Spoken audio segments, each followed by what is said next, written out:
ত্রয়োদশ জাতীয় সংসদ নির্বাচনে প্রার্থিতা ফিরে পেতে নির্বাচন কমিশনে চলছে আপিলের শেষ দিনের শুনানি। আজ নিষ্পত্তি হবে অর্ধশত আবেদন। সকাল 10টায় আগারগাঁওয়ের নির্বাচন ভবনের অডিটোরিয়ামে আপিল শুনানি শুরু হয়। গত 8 দিনে 400 জনের মনোনয়ন বৈধ ঘোষণা করেছে কমিশন। বাতিল হয়েছে 200টি আবেদন, স্থগিত রয়েছে 30টি। তফসিল অনুযায়ী আগামী 21 জানুয়ারি প্রার্থীদের প্রতীক বরাদ্দ দেবে। এরপর 22 জানুয়ারি থেকে শুরু হবে নির্বাচনী প্রচারণা, চলবে 10 ফেব্রুয়ারি পর্যন্ত। আর ভোট গ্রহণ অনুষ্ঠিত হবে 12 ফেব্রুয়ারি। এই মুহূর্তে নির্বাচন কমিশনে আছেন সহকর্মী কাউসারা চৌধুরী কুমু। সরাসরি যাচ্ছি তার কাছে।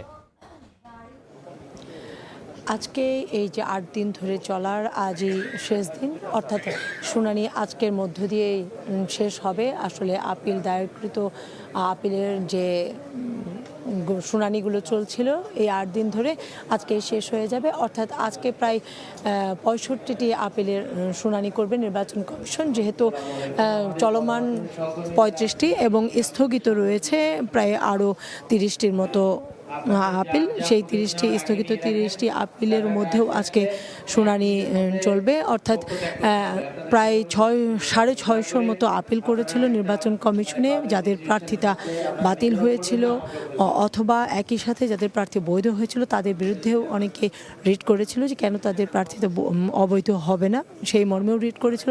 এই মর্মে কিন্তু আমরা দেখেছি যে যাদের যাচাই বাছাই যাদের বৈধ করেছিল এরকম 4 জন প্রার্থীর কিন্তু শুনানিতে তাদের প্রার্থিতা হারিয়েছে। আর একই সাথে 400 জন তাদের প্রার্থিতা ফিরে পেয়েছে, আর 200 জন মতো তাদের প্রার্থিতা হারিয়েছে। এই 200 জন কিন্তু তারা আদালতের দ্বারস্থ হতে পারবেন, এবং যদি আদালত থেকে তারা এটি প্রমাণ করতে পারে যে তাদের প্রার্থিতা কেন অবৈধ বৈধ হবে না, সেই মর্মে কিন্তু কোর্ট যদি এর পক্ষে থাকে, তাদের পক্ষে থাকে, সেক্ষেত্রে তারা কেউ তাদের প্রার্থিতা কিন্তু ফিরেও পাবেন। এবং সেটি ভোটের আগ দিন পর্যন্ত যদি কোর্ট ফিরিয়ে দেয়, সেক্ষেত্রে নির্বাচন কমিশনকে তাদেরকে ভোটের অন্তর্ভুক্ত করতে হবে। অর্থাৎ তারা এখন কোর্টের দ্বারস্থ হবেন। আর যে 400 জন ফিরে পেয়েছেন তারা কিন্তু তাদের প্রার্থিতা ফিরে পেলেন। আজকে যেহেতু 65 জনের শুনানি হবে, 10টায় শুরু হওয়ার কথা, কিছুক্ষণের মধ্যেই হয়তো প্রধান নির্বাচন কমিশনার এএমএম নাসিরউদ্দিনের নেতৃত্বে যে শুনানি চলছে পুরো কমিশন নিয়ে কিছুক্ষণের মধ্যে আসবেন এবং শুনানি শেষ করবেন। এর আগে প্রায় 610টি আপিলের বিরুদ্ধে শুনানি হয়েছে, এবং সেই ক্ষেত্রেই কিন্তু 400 জন তাদের প্রার্থিতা ফিরে পেয়েছেন। এবং এর পরের দিন 19 তারিখে শুধু কোনো কিছু নেই, তবে 20 তারিখে প্রার্থিতা প্রত্যাহার করতে পারবেন।